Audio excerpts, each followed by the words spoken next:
What's going on, everybody? Today I'm going to be doing my April wrap up, and it just so happens that this month there were 3 books, and I loved one, I liked one, and I hated one. But before I jump into the wrap up, I wanted to say thank you to all my subscribers out there. I have 15 of you wonderful people right now, and I really appreciate you guys subscribing. Back to the wrap up. Yes, I have only read 3 books, but honestly, that's probably not going to be abnormal for me. I think 4 will probably be around my average number of books I read a month, with 5 being a good month and 3 being a lesser month, but I'm okay with that. It allows me to really enjoy each book I read while also having time to write, BookTube, and get all my work done for school. Anyways, moving on to the book I loved, it's going to be The Lies of Locke Lamora by Scott Lynch. And it's really weird to say that this book was kind of like a mix of Robin Hood and Peter Pan with like this humorous undertone and narrative to it, and yet still be as dark as anything Joe Abercrombie or George R.R. Martin has written. You wouldn't think the two would go together, but it really does, and Scott Lynch did a wonderful job with this. It's about a ragtag group of expert thieves called the Gentlemen Bastards that move way beyond the scope of what average thieves do. They target the most rich and powerful people in the city,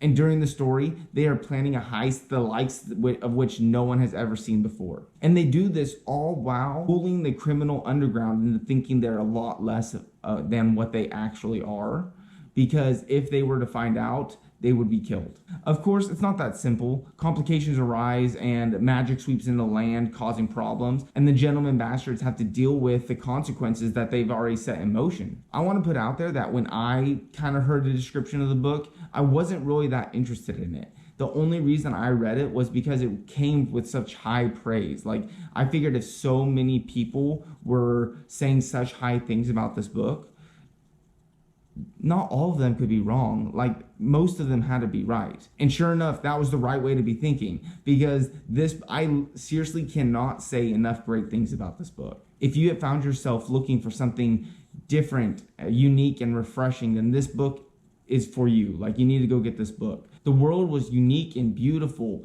It painted a picture in your mind of this wonderful, magical, mystical place, all while having this darkness to it, like this dark undertone and these dangerous areas that turn what looks to be this beautiful place into a place that could be sinister if you're not like an elite. Once again, I just highly recommend this book. It was literally one of the best books I've ever read. All right.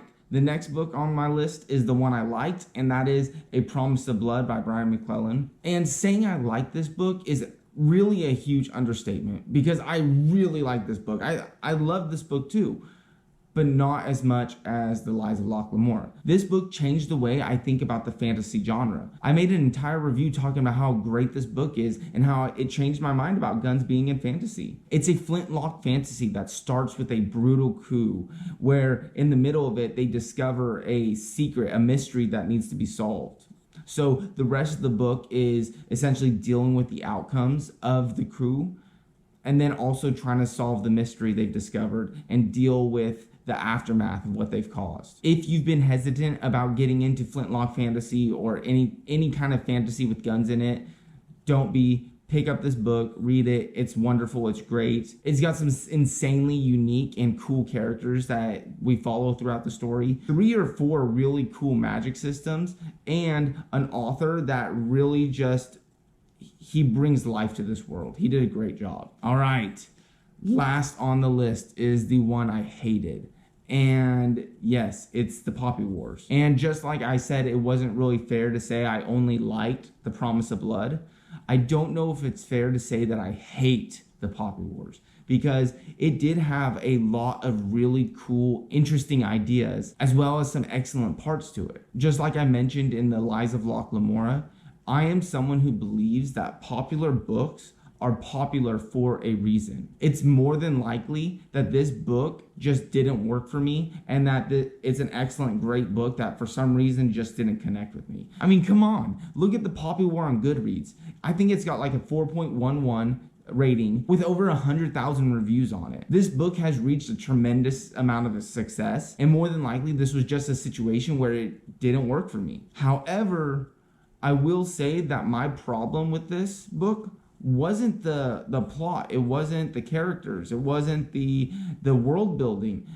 It was the writing itself, the quality of the writing itself. This book read like a first draft that needed to be sent back 10 or 20 more times before it was actually published. I felt like Kwong wanted to do so much with this book too, and had so much to tell in this story that it was just unorganized. It was full of super interesting characters, magic, culture, history, and plots. I just felt like Kwong's ideas might have outranked her ability to put her thoughts onto paper. And I do have several specific examples in which I'm going to be doing a review over the Poppy Wars, and where I go through and I point out my issues with this book. I go over the plot, the characters, the world building, because once you see what I'm talking about, maybe you can change my mind and explain. Maybe I missed something in the story and be convinced to do a reread. But in conclusion, overall, the Poppy Wars was a huge disappointment to me, and is one of the very few books I can say I just can't recommend to anyone, even if they've like read a ton of other stuff and they're just looking for something to read.